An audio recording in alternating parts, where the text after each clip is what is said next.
दोस्तों केदारनाथ जाने का अगर आप भी योजना बना रहे हैं तो ये वीडियो आपके लिए काफी यूजफुल है, क्योंकि इस वीडियो में मैं आपको बताऊंगा केदारनाथ जाने का क्या क्या साधन है, कुल खर्चा कितना आएगा, खाने पीने और रुकने की क्या व्यवस्थाएं हैं वहाँ, और हम कहाँ कहाँ घूमें, और साथ ही साथ अगर आप पैदल यात्रा नहीं करना चाहते तो हेलीकॉप्टर भी वहाँ चलती है, तो उस हेलीकॉप्टर का क्या फेयर होगा और इसकी टाइमिंग क्या होगी और वो कहाँ से मिलेगी।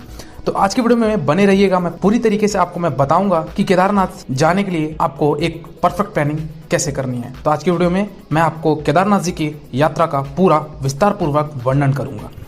सबसे पहले बात करते हैं दोस्तों हम केदारनाथ कैसे पहुंचे। केदारनाथ पहुंचने के लिए दोस्तों अगर मैं पहले बात करूं ट्रेन की, तो दोस्तों ट्रेन में आपके पास 3 विकल्प हैं। पहला हरिद्वार रेलवे स्टेशन, दूसरा देहरादून रेलवे स्टेशन और तीसरा ऋषिकेश रेलवे स्टेशन। दोस्तों ऋषिकेश रेलवे स्टेशन अगर आप आते हैं तो आपको बस का सफर 30 किलोमीटर थोड़ा सा कम पड़ जाएगा, लेकिन अगर आप देहरादून और हरिद्वार आते हैं तो लगभग आपको वो सेम डिस्टेंस पड़ेगा। दोस्तों अगर आप बस का सफर थोड़ा सा कम करना चाहते हैं तो मैं ये रिकमेंड करूंगा कि आप ऋषिकेश आ जाइएगा। अदरवाइज अगर आपको कोई आपत्ति नहीं है तो आप हरिद्वार तक आ सकते हैं, क्योंकि हरिद्वार तक हमारी सारी प्रमुख ट्रेनें आती हैं। ऋषिकेश तक सारी ट्रेनें नहीं जाती हैं, कुछ ही ट्रेन वहां जाती हैं। तो आप अपने हिसाब से अपने शहर से जो भी आपके ट्रेन अवेलेबल होंगी आप जरूर वहां तक देख लीजिएगा, चाहे वो हरिद्वार हो, चाहे वो आपका ऋषिकेश हो, चाहे आपका वो देहरादून है। तो दोस्तों केदारनाथ पहुंचने के लिए ट्रेन का सफर सिर्फ इतना ही संभव है, बाकी का सफर आपका बस से करना होगा। केदारनाथ यात्रा के लिए आपको सबसे पहले सोनप्रयाग पहुंचना होगा। दोस्तों सोनप्रयाग जाने के लिए तीनों रेलवे स्टेशन से आपको बस अवेलेबल होगा, यानी कि देहरादून से भी आपको बसेस मिलेंगी सोनप्रयाग के लिए, हरिद्वार से भी सोनप्रयाग के लिए मिलेंगी, और साथ ही साथ आपके ऋषिकेश अगर आप आते हैं तो वहां से भी आपको आराम से सोनप्रयाग के लिए बस मिल जाएगी। दोस्तों केदारनाथ पहुंचने के लिए अगर आपका माध्यम फ्लाइट से है तो दोस्तों अगर मैं फ्लाइट की बात करूं तो देहरादून एयरपोर्ट आप फ्लाइट से आ सकते हैं। आपके जिस भी राज्य से या फिर जिस भी शहर से आपकी फ्लाइट देहरादून के लिए अवेलेबल है तो आप देहरादून तक आ सकते हैं, अन्यथा आप दिल्ली आकर आप दिल्ली से भी देहरादून के लिए फ्लाइट पकड़ सकते हैं। दोस्तों फ्लाइट का भी सफर सिर्फ देहरादून एयरपोर्ट तक ही हो पाएगा, क्योंकि उसके आगे का सफर मैंने जैसा कि आपको बताया कि बस से ही आपको करनी होगी। दोस्तों अगर मैं बात करूं यहाँ पे टोटल डिस्टेंस की, तो हरिद्वार से सोनप्रयाग आपको 230 किलोमीटर पड़ेगा, और अगर मैं देहरादून से सोनप्रयाग की बात करूं तो वो आपको लगभग 250 किलोमीटर पड़ेगा, और अगर ऋषिकेश से सोनप्रयाग की अगर बात करूं तो 210 किलोमीटर पड़ेगा। दोस्तों सबसे कम डिस्टेंस जो है वो ऋषिकेश से सोनप्रयाग है, इसलिए मैंने आपको कहा था कि अगर आपको बस का सफर दुर्गम लगता है तो आप ऋषिकेश आकर अपना सफर 210 किलोमीटर के साथ कर सकते हैं। दोस्तों अब बात करते हैं हम सोनप्रयाग पहुंचने के लिए जो हम बस लेंगे उस बस की टाइमिंग क्या होगी। तो दोस्तों अगर आप हरिद्वार, चाहे देहरादून, चाहे आप ऋषिकेश जाएं, तीनों ही जगह पे आपको बस आसानी से अवेलेबल हो जाती है सोनप्रयाग के लिए, और वहां का जो समय है वो सुबह 5 बजे से लेकर शाम के 7-8 बजे तक आराम से आपको बस अवेलेबल वहां हो जाती है। दोस्तों अब बात करते हैं यहाँ पे कि बस की जो टिकट है वो टिकट मैं कैसे लूंगा, वो ऑनलाइन लूं या ऑफलाइन लूं, और अगर ये टिकट मुझे लेनी है तो मैं कहां पे लूंगा। दोस्तों बस की बुकिंग पहले ही करवा लीजिए। अगर मैं हरिद्वार की बात करूं तो हरिद्वार रेलवे स्टेशन के बाहर बहुत सारे एजेंट्स होते हैं, बहुत सारे वहां पे ट्रैवल एजेंसी है, तो वहां जाके आप अपने बस की टिकट ले सकते हैं। दोस्तों आप हरिद्वार में जिस भी समय पहुंचे, चाहे वो सुबह का वक्त हो चाहे शाम का वक्त हो, तो उसके अकॉर्डिंग आप अपना टाइम देख लीजिए कि आपको सोनप्रयाग के लिए कितने बजे की बस आपको पकड़नी पड़ेगी। तो हरिद्वार रेलवे स्टेशन के बाहर बहुत सारे काउंटर बने हुए हैं, तो वहां से भी आप टिकट ले सकते हैं ऑफलाइन, अन्यथा आप हरिद्वार से कुछ ही दूरी पर वहां पे बस स्टैंड है, तो आप बस स्टैंड में भी जाके काउंटर से आप बस की टिकट ले सकते हैं। इसी तरीके से दोस्तों आपको ऋषिकेश और देहरादून में भी आराम से ऑफलाइन टिकट वहां पे मिल जाएगा। आप रेलवे स्टेशन के बाहर आइए, बहुत सारे वहां पे ट्रैवल एजेंसीज हैं, आप वहां से जाके अपनी बस की टिकट ले सकते हैं। दोस्तों यहाँ पे एक समस्या हो सकती है, कुछ लोगों को बस में पीछे की सीट या फिर अगर थोड़ा बीच की सीट मिल जाती है तो फिर वोमिटिंग जैसे समस्या या फिर सर दर्द जैसे समस्या हो जाती है। तो दोस्तों अगर आपको कंफर्टेबल लगता है सामने की सीट के लिए तो वो आपको ऑफलाइन टिकट में मिल पाना थोड़ा सा मुश्किल हो सकता है। तो दूसरा विकल्प आपके पास है कि आप ऑनलाइन टिकट आप पहले से बुक कर लीजिए। तो ऑनलाइन विजिट करके भी आप आराम से अपनी टिकट बुक कर सकते हैं, जो भी आपको सीट चाहिए सामने की सीट आप ले सकते हैं, जिससे आपका यात्रा थोड़ा सा सुखद हो सकता है। हाँ ये बात जरूर है कि इसमें थोड़ा सा आपको कॉस्ट ज्यादा पड़ेगा, लेकिन आपको अपनी मनपसंद सीट जरूर मिल जाएगी, और अगर आप ऑनलाइन बुकिंग करते हैं तो। दोस्तों अगर अब मैं बात करूं सोनप्रयाग तक का किराया हमको कितना लगेगा बस का, तो दोस्तों अगर आप स्टेशन के बाहर अगर आप ऑफलाइन टिकट लेते हैं तो ये आपका प्रति पर्सन 350 रुपए के आसपास पड़ेगा। अगर यही टिकट अगर आप ऑनलाइन बुकिंग करते हैं तो ये आपको 500 की टिकट ये पड़ जाती है। दोस्तों ये जो भी फेयर बता रहा हूँ ये मैं सीटिंग बस की बता रहा हूँ। सोनप्रयाग तक के लिए कुछ बसेस हमारी पुशबैक सीट भी चलती हैं, जिसको हम सेमी स्लीपर भी कह सकते हैं। तो दोस्तों अगर पुशबैक सीट की अगर मैं बात करूं तो उसका किराया लगभग 500 रुपए एक टिकट का होता है, अगर आप ऑफलाइन कराते हैं तो। अगर आप यही टिकट अगर आप ऑनलाइन कराते हैं तो ये टिकट आपका लगभग 700 से 750 तक का ये किराया बढ़ जाता है, अगर आप पुशबैक सीट में आना चाहते हैं तो। दोस्तों हरिद्वार से, चाहे ऋषिकेश से, चाहे देहरादून से किसी भी तरीके की कोई स्लीपर बस नहीं चलती है, क्योंकि हमारा केदारनाथ पहुंचने का जो मार्ग है वो पूरा घाट सेक्शन से बना हुआ है। तो घाट सेक्शन में स्लीपर बस नहीं चलती है, क्योंकि वहां पे उसका संतुलन बिगड़ सकता है। तो जो भी वहां पे बसेस चलती हैं तो या तो वो पुशबैक बसेस चलती हैं या फिर वो केवल सिटिंग बसेस चलती हैं। दोस्तों केदारनाथ का जो ट्रस्ट है उसकी भी एक वेबसाइट है जिसको कहा जाता है गढ़वाल मंडल विकास निगम, जिसको हम शॉर्ट में GMVN भी कहते हैं। दोस्तों आप GMVN की वेबसाइट पे भी जाकर आप अपनी बस की ऑनलाइन बुकिंग करा सकते हैं या फिर जो भी यहाँ पे थर्ड पार्टी एप्स होते हैं उस ऐप के द्वारा भी आप अपने टिकट बुक करा सकते हैं। दोस्तों अब हम लोग सोनप्रयाग के लिए रवानगी लेते हैं। ये सफर आपको लगभग 8 से 9 घंटा लग जाएगा अगर आप हरिद्वार और देहरादून से आते हैं तो। दोस्तों अगर आप अपनी खुद की गाड़ी से आ रहे हैं, अगर आप पर्सनल कार है आपके पास, अगर आप कार से आना चाहते हैं तो दोस्तों आप सोनप्रयाग तक अपने कार के माध्यम से आ सकते हैं। लेकिन ये बताना चाहूंगा कि सोनप्रयाग के बाद किसी भी तरीके कोई प्राइवेट कार या फिर कोई बस सोनप्रयाग के आगे नहीं जाती है। दोस्तों सोनप्रयाग तक ही आपका सफर रहेगा। आप अपनी कार को सोनप्रयाग में पार्किंग कर दीजिए। दोस्तों अगर पार्किंग की बात करूं, पार्किंग बहुत बड़ा है और सोनप्रयाग में आपका पार्किंग का जो किराया है वो 24 घंटे का 50 रुपए आपका कार का किराया लग जाता है। तो आप पार्किंग चार्ज देकर सोनप्रयाग से अपनी यात्रा आगे प्रस्थान कर सकते हैं।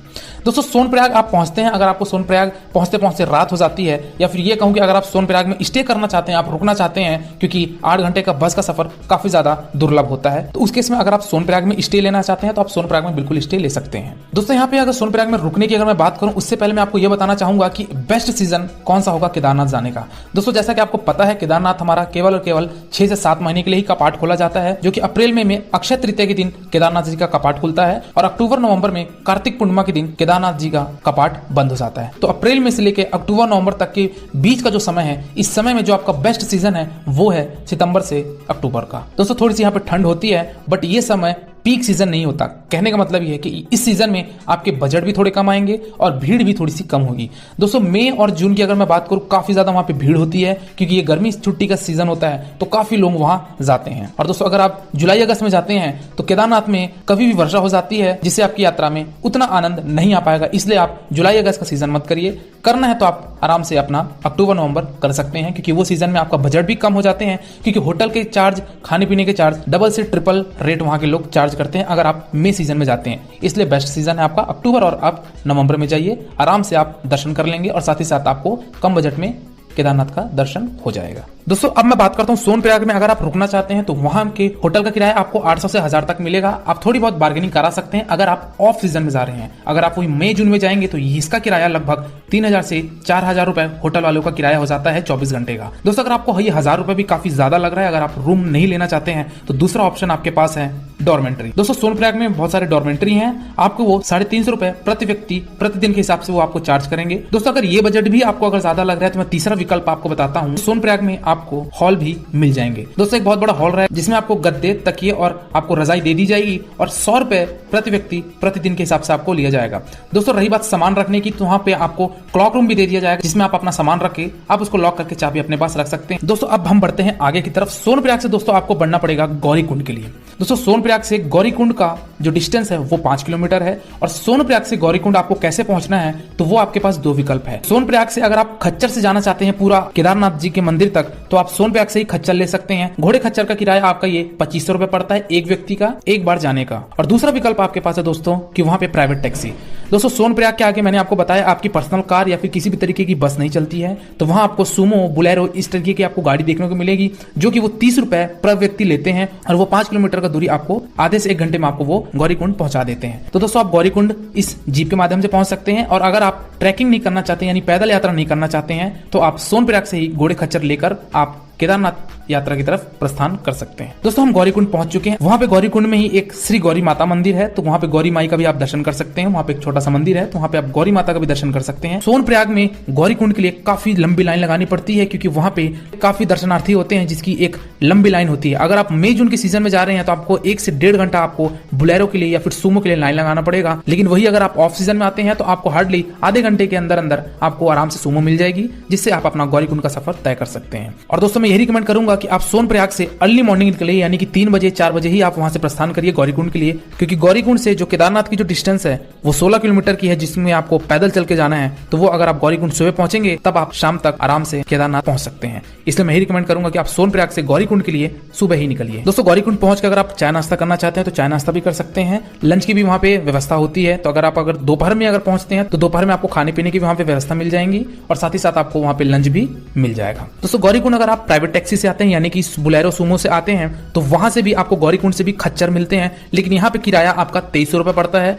सोनप्रयाग से हमारा वो किराया 2500 रुपए था घोड़े खच्चर का, और गौरीकुंड से हमारा जो किराया था वो 2300 रुपए हो जाता है। दोस्तों गौरीकुंड से आप पिट्ठू भी कर सकते हैं। पिट्ठू का किराया आपका लगभग 5 से 6 हजार रुपए उन लोग लेते हैं केवल एक बार का केदारनाथ पहुंचाने तक का। तो आप पिट्ठू भी वहां से कर सकते हैं अगर आप पिट्ठू करना चाहते हैं। दोस्तों हम प्रारंभ करते हैं अपनी पैदल यात्रा यानी कि 16 किलोमीटर की ये यात्रा, हम गौरीकुंड से केदारनाथ तक का यात्रा हम पैदल यात्रा शुरू करते हैं। दोस्तों अगर आप पैदल यात्रा करना चाहते हैं तो आपको वहां पे लाठी का सहारा जरूर लेना पड़ेगा। तो दोस्तों गौरीकुंड में ही वहां पे बहुत सारे शॉप्स लगे हुए हैं तो वो लाठी देते हैं। लाठी का जो रेट है वो 30 रुपए है, तो आप एक लाठी खरीद लीजिए जिससे आपको मदद हो जाएगी आपके यात्रा में, क्योंकि लाठी की मदद से जो आप चढ़ाई करेंगे तो थोड़ी सी आपको सहूलियत हो जाएगी। तो आप एक लाठी जरूर ले लीजिएगा जिसका किराया 30 रुपए आपका वो लेगा। वो गौरीकुंड में ही आराम से बहुत सारे वहां पे शॉप्स हैं तो वहां पे आपको मिल जाएंगे। दोस्तों अगर आप पैदल यात्रा नहीं करना चाहते हैं, अगर आपको श्वास प्रॉब्लम है या फिर आपको चलने में थोड़ी सी परेशानी है या फिर आपके फैमिली में किसी को परेशानी है, तो अगर आप हेलीकॉप्टर करना चाहते हैं तो दोस्तों यहाँ पे मैं थोड़ी सी आप हेलीकॉप्टर की बात कर लेता हूँ। दोस्तों अगर आप हेलीकॉप्टर से जाना चाहते हैं तो आपको सोनप्रयाग जाने की आवश्यकता नहीं है।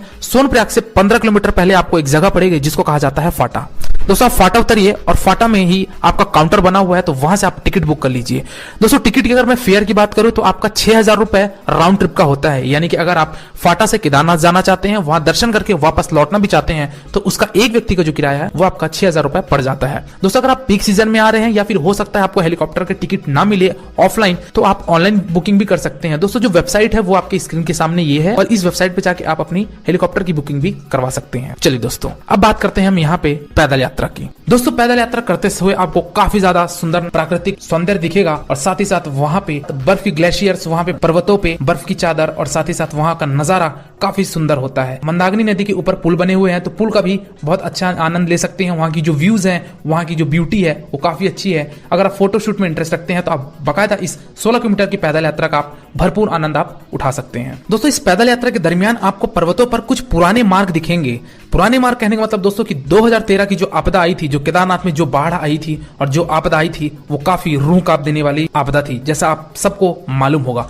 तो वो उसमें काफी ज्यादा वहां के जो रास्ते थे और पर्वते थे वो सब बह चुके थे इस आपदा के कारण। तो वहां पे पुराने मार्ग दिखते हैं, लेकिन अभी आप जो मार्ग से जाएंगे वो आपके नए मार्ग रहेंगे, लेकिन आपको उस पुराने मार्ग का भी कहीं कहीं आपको पहाड़ पे वो दृश्य दिखेगा। दोस्तों अगर आप रास्ते में चलते हैं तो वहां पे तंबू लगा के बहुत सारे आपको चाय नाश्ते के स्टॉल मिल जाएंगे। तो अगर आप चाय नाश्ता करना चाहते हैं, ब्रेकफास्ट करना चाहते हैं तो वो भी आप करते हुए चल सकते हैं। साथ ही साथ आपको जगह जगह पे वॉशरूम मिलेगी, जगह जगह वहां पे फर्स्ट एड सेंटर भी है। तो अगर आपको किसी प्रकार सांस लेने में दिक्कत हो रही है या फिर जैसा भी अगर आपको कोई परेशानी महसूस होती है तो आप वहां पे कुछ दूरी पे वो बनी हुई है तो आप वहां जाके भी अपना चेकअप करवा सकते हैं। दोस्तों ये पैदल यात्रा आपके स्टेमिना के ऊपर डिपेंड करता है कि आप कितने घंटे में तय करते हैं, लेकिन अगर आप एक नॉर्मल स्पीड पे चलते हैं और आप कम जगहों में विश्राम करते हैं तो आप आराम से 7 से 8 घंटे में आप वो 16 किलोमीटर का सफर आप जरूर तय कर लेंगे। दोस्तों केदारनाथ से ठीक 1 किलोमीटर पहले आपका पड़ेगा एक बेस कैंप। तो दोस्तों वो बेस कैंप में ही आपके ठहरने की व्यवस्था और आपके खाने पीने की व्यवस्था होती है। दोस्तों हो सकता है आपको शाम हो जाए, 5-6 बज जाए। अगर आप मॉर्निंग में निकलते हैं तो 4-5 भी बज सकते हैं या फिर आपको हो सकता है 7-8 भी आपको बच सकते हैं बेस कैंप पे। दोस्तों बेस कैंप से केदारनाथ की दूरी 1 किलोमीटर की है और बेस कैंप में जैसा कि मैंने आपको बताया कि वहां आपको रुकने की व्यवस्था और वहां पे आपको खाने पीने की व्यवस्था होती है। दोस्तों यहाँ पे मेन चीज आती है कि हमको वहां पे रुकने की किस तरीके से वहां पे बुकिंग करनी पड़ेगी। तो दोस्तों बेस कैंप में ही हमारा GMVN का यानी कि गढ़वाल मंडल विकास निगम का वहां पे गेस्ट हाउस है, तो उस गेस्ट हाउस में भी आप रुककर रात गुजार सकते हैं। दोस्तों यहाँ पे रुकने के 3 पैमाने हैं, यानी कि यहाँ पे 3 प्रकार से आप यहाँ पे रुक सकते हैं। पहले ऑप्शन की अगर मैं बात करूं दोस्तों तो वहां पे बेस कैंप में बहुत सारे टेंट लगे होते हैं। उस टेंट में टोटल 10 बिस्तर होते हैं और 300 रुपए पर व्यक्ति पर डे आपका वो चार्ज होता है। तो अगर आपको टेंट अवेलेबल हो जाता है तो आप टेंट में 300 रुपए देकर आराम से वहां आप रात गुजार सकते हैं। 10 लोगों का वो टेंट होता है, 300 रुपए प्रति व्यक्ति चार्ज किया जाता है। दूसरे ऑप्शन की अगर मैं बात करूं दोस्तों तो वो है हट का। दोस्तों हट में हमारा एक कंबाइंड बेड लगी होती है। उस कंबाइंड बेड में 3 बेड का खंड होता है और 2 बेड का भी खंड होता है। तो वहां पे भी 10 बेड के अरेंजमेंट्स होते हैं एक हट में। वहां आप हट में जा सकते हैं और उसका जो किराया होता है वो 750 रुपए प्रति व्यक्ति प्रतिदिन होता है। तीसरे ऑप्शन की अगर मैं बात करूं दोस्तों तो वहां पे है हट हाउस, यानी कि एक आपको रूम की तरह देगा जिसमें आपको 6 बेड रहेंगे। अगर आप फैमिली सहित लेना चाहते हैं तो वो 6 बेड भी आप ले सकते हैं, जिसका किराया 990 रुपए यानी कि 1000 रुपए कहिए वो आपका पड़ जाएगा प्रति व्यक्ति प्रतिदिन, वो आपका चार्ज लेंगे। दोस्तों बेस कैंप में थोड़ी सी कॉस्ट ज्यादा होती है। खाने पीने की अगर मैं बात करूं तो दोस्तों खाने पीने का आपको वहां पे जो चार्ज है, लंच और डिनर का जो कॉस्ट है वो आपको 200 रुपए थाली सिस्टम में लगता है। और वही अगर सुबह का नाश्ता करते हैं तो सुबह का नाश्ता आपको 100 रुपए वहां पे ब्रेकफास्ट मिलेगा। खाना स्वादिष्ट होता है। दोस्तों होटल की अगर मैं नाम की बात करूं तो वही बेस कैंप से लगा हुआ कुछ दूरी पर है वहां पे अन्नपूर्णा रेस्टोरेंट। अन्नपूर्णा रेस्टोरेंट हमारा GMVN का ही है, यानी कि गढ़वाल मंडल विकास निगम का ही है। दोस्तों अगर आप मई जून के सीजन में जा जा रहे हैं, अगर आप केदारनाथ मई जून के सीजन में जा रहे हैं, तो वहां पे आपको रूम मिलने की काफी ज्यादा समस्या हो सकती है। तो इसीलिए आप ऑनलाइन बुकिंग भी कर सकते हैं। GMVN की वेबसाइट पे जाकर आप ऑनलाइन बुकिंग आप कर सकते हैं, चाहे अगर वो टेंट में रुके, चाहे वो कंबाइन हट में रुके, चाहे वो हट हाउस में रुके। दोस्तों अगर आप 5-6 बजे भी बेस कैंप पहुंच चुके हैं तो आप फ्रेश हो जाइए, अपना सामान रख दीजिए और केदारनाथ स्वामी का आप दर्शन करने के लिए निकल जाइए, क्योंकि मंदिर का जो समय है वो 9 बजे क्लोजिंग टाइम है। दोस्तों आप मंदिर जाइए, मंदिर में लाइन लगी। अगर आप पीक सीजन में आ रहे हैं, मई जून के महीने में आ रहे हैं, तो आपको लाइन काफी ज्यादा लंबी मिलेगी। लगभग आपको वो 3 से 4 घंटे का भी लाइन लग सकता है दर्शन के लिए। और अगर आप वही ऑफ सीजन में आ रहे हैं, यानी कि सितंबर अक्टूबर के आसपास आ रहे हैं, तो वो आपका 1 से 1.5 घंटे में आपके दर्शन हो जाएंगी। तो दोस्तों आप लाइन में लग के ओम नमः शिवाय का जाप करते हुए आप भोलेनाथ का दर्शन कर सकते हैं। हमारे केदारनाथ स्वामी ये रहे, यहाँ पे आप दर्शन करिए इनका, अपनी मन्नतें मांगिए और आगे बढ़ते चलिए। दोस्तों यहाँ पे मैं बात करूं अगर आप प्रसाद की, तो यहाँ पे दोस्तों प्रसाद पैकेट भी मिलता है। तो वहां पे प्रसाद के 3 प्रकार से रेट होते हैं, जिसका 100 रुपए, 200 रुपए और 300 रुपए, ये अलग अलग रेट के अलग अलग पैकेट होते हैं। तो जो भी आप पैकेट लेना चाहते हैं, जिस भी कॉस्ट का लेना चाहते हैं, आप वहां पे 100, 200 या 300 का आप पैकेट वहां से ले सकते हैं। दोस्तों मंदिर के जस्ट पीछे एक बहुत बड़ी सी शिला आपको देखने को मिलेगी। ये शिला दोस्तों 2013 की जो आपदा आई थी, जो केदारनाथ में जो बाढ़ आई थी, तो वहां से पर्वत से एक बहुत बड़ा यहाँ पे शिला, यहाँ पे पर्वत का टुकड़ा यहाँ पे आके मंदिर के पीछे आके रुक गया था। दोस्तों कहा जाता है कि इस पत्थर के आने की वजह से जो पानी का जो यहाँ पे बहाव था वो 2 हिस्सों में बढ़ गया था, जिससे मंदिर में किसी भी तरह की कोई क्षति नहीं हुई है। तो दोस्तों भगवान की सब महिमा होती है कि पत्थर को बीच में आना और यहाँ पे पानी का 2 मार्ग में बढ़ जाना। तो यहाँ पे मंदिर को किसी भी तरह की कोई क्षति नहीं हुई थी। हालांकि 10 फीट तक का पानी अंदर गया था, जो कि वो भी 1 घंटे में बाहर हो गया था। तो वो शिला का भी आप नजारा देख सकते हैं। दोस्तों यहाँ पे एक चीज मैं बताना चाहूंगा, अगर आप भोलेनाथ का दर्शन करते हैं, अगर आप शाम 5 बजे के बाद अगर आप जाते हैं, तो वो आपको दूर से दर्शन करवाएंगे। कहने का मतलब है दोस्तों, ज्योतिर्लिंग के अगर आप नजदीक से दर्शन करना चाहते हैं, तो वो आपको शाम 5 बजे के बाद नहीं दिया जाता है, आपको दूर से ही दर्शन दिया जाएगा। और अगर आप नजदीक जाकर ज्योतिर्लिंग का दर्शन करना चाहते हैं, तो आप अर्ली मॉर्निंग सुबह 5 बजे वहां पे लगिए। दोस्तों अगर आरती के समय की बात करूं, तो सुबह 6 बजे होती है एक आरती, और दूसरी आरती होती है हमारी शाम को 6 बजे। तो मॉर्निंग में मंदिर 5 बजे खुल जाता है। तो अगर आप बेस कैंप पे रुके हुए हैं, तो वापस से आप मंदिर परिसर आइए सुबह 5 बजे, और वहां पे आप नजदीक से भोलेनाथ का आप दर्शन कर सकते हैं। ज्योतिर्लिंग के नजदीक जाकर आप वहां पे अपना मत्था टेक सकते हैं और आप वहां पे अपनी जो भी मनोकामनाएं हैं वो आप मांग सकते हैं। दोस्तों अब मैं बात करता हूं कि हमको और कहां वहां पे विजिट करना चाहिए। तो दोस्तों सबसे पहले मैं बात करता हूं, भैरव मंदिर है वहां पे। केदारनाथ से वो आपको लगभग आधे किलोमीटर की दूरी पे पड़ेगा, वो आप पैदल ही और आगे आपको जाना पड़ेगा। वहां पे भैरव मंदिर है, तो भैरव मंदिर भी आप जाके वहां दर्शन कर सकते हैं।